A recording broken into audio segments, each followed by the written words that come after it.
ꯑꯩꯈꯣꯏ ꯄꯨꯟꯅ ꯍꯛꯆꯥꯡ ꯐꯅ ꯂꯩꯃꯤꯟꯅꯁꯦ ꯍꯥꯏꯕ ꯄꯥꯎꯖꯦꯜ ꯄꯤꯖꯔꯤ.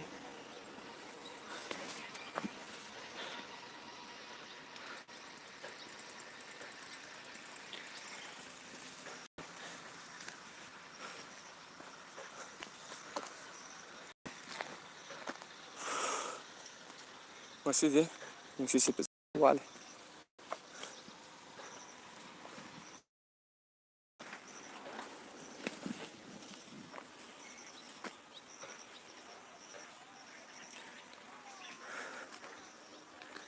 ꯅꯣꯡꯁꯨ ꯈꯔ ꯃꯪꯕ ꯑꯣꯏ ꯃꯁꯤꯒꯤ ꯋꯦꯗꯔꯒꯤ ꯀꯟꯗꯤꯁꯟꯁꯦ.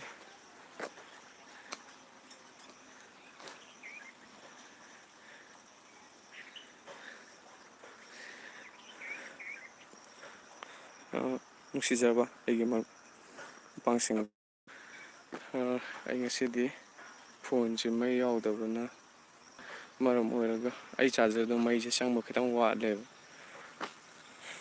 ꯆꯥꯔꯖ ꯇꯧꯒꯦ ꯇꯧꯔꯒ ꯆꯥꯔꯖꯔꯁꯦ ꯑꯃꯨꯛ ꯅꯨꯡꯉꯥꯏꯇ꯭ꯔꯤ ꯃꯊꯛꯇ ꯃꯩꯁꯨ ꯑꯃꯨꯛ ꯆꯪꯉꯝꯗꯕ.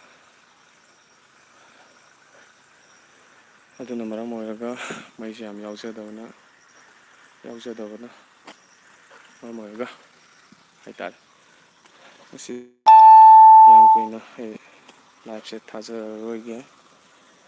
ꯅꯨꯡꯁꯤꯖꯔꯕ ꯃꯔꯨꯞ ꯃꯄꯥꯡꯁꯤꯡꯒꯤ ꯃꯐꯝꯗ ꯑꯩꯅ ꯇꯣꯏꯅ ꯍꯥꯏꯖꯕ, ꯃꯌꯥꯝ ꯍꯛꯆꯥꯡ ꯐꯅ ꯂꯩꯕꯤꯌꯨ.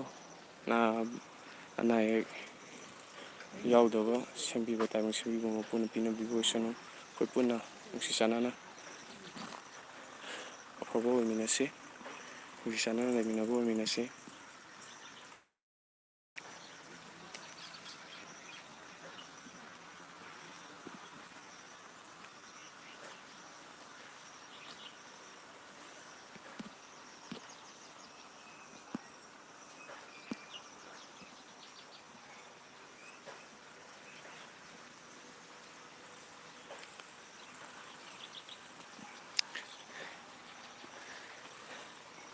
Morning, guys.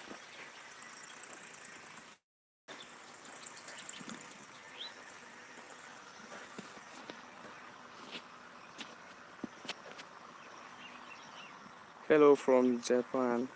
Oh, thank you for coming. Welcome. Hello from Japan. Welcome. Morning. Morning, guys. Thank you.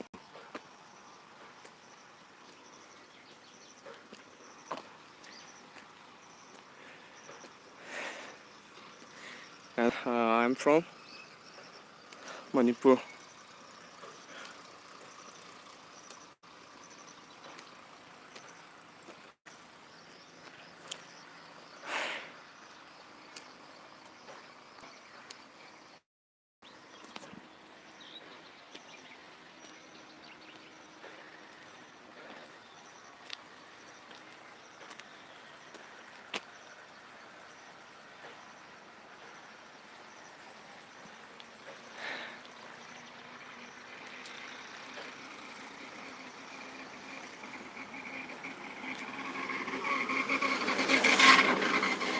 Banyan tree.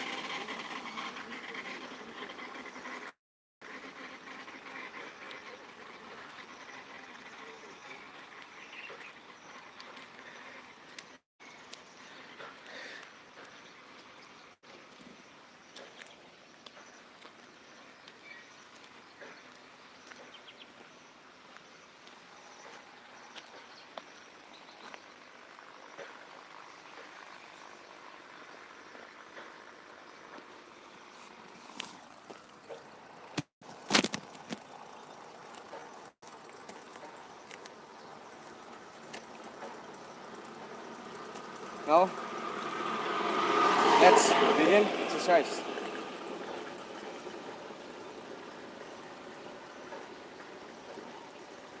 3, 4, 5, 6, 7, 8, 9, 10.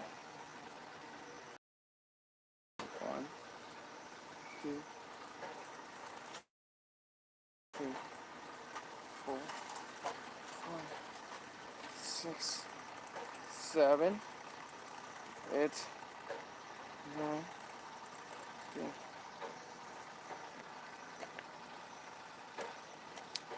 1, 2, 3, 4, 5, 6, 7, 9, 10. 1, 2, 3, 4, 5, 6, 7, 8, 9, 10. 1, 2, 3, 4, 5, 6, 7, 8, 9, 10. 1, 2, 3, 4, 5, 6, 7, 8, 9, 10.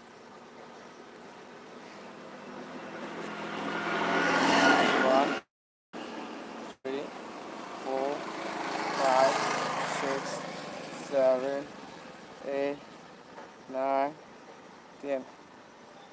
1, 2, 3, 4, 5, 6, 7, 8, 9, and 10. 1, 2, 3, 4, 5, 6, 8, 9, 10. 1, 2, 3, 4, 5, 6, 7, 8, 9, 10. 1, 2, 3, 4, 5, 6, 7, 8, 9, 10. 1, 2, 3, 4, 5, 6, 7, 8, 9, 10.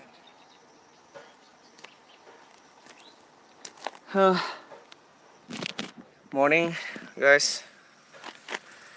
Uh, love you all for coming.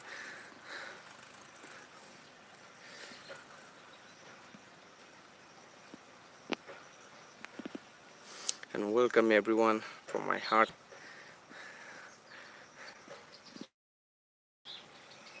Love you guys.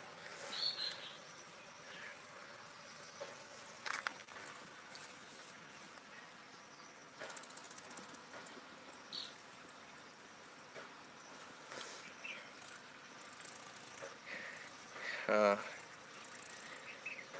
every morning uh, from 7:30 a.m.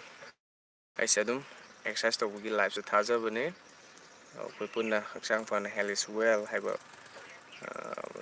Appeal ꯑꯃꯒ ꯍꯥꯏꯇꯥꯔꯦꯅꯦ ꯑꯩꯒꯤ appeal ꯑꯃ ꯍꯥꯏꯇꯥꯔꯦꯅꯦ ꯃꯌꯥꯝꯗ ꯁꯨꯝ ꯍꯛꯆꯥꯡ ꯐꯅ ꯄꯨꯟꯅ ꯂꯩꯃꯤꯟꯅꯁꯤ ꯍꯥꯏꯕ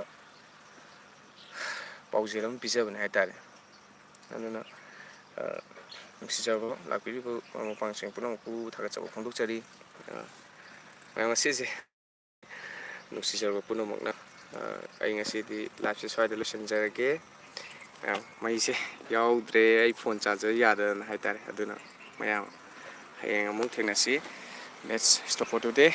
See you tomorrow morning. Thank you everyone for coming. Thank you so much. And I'll see you soon. Bye bye.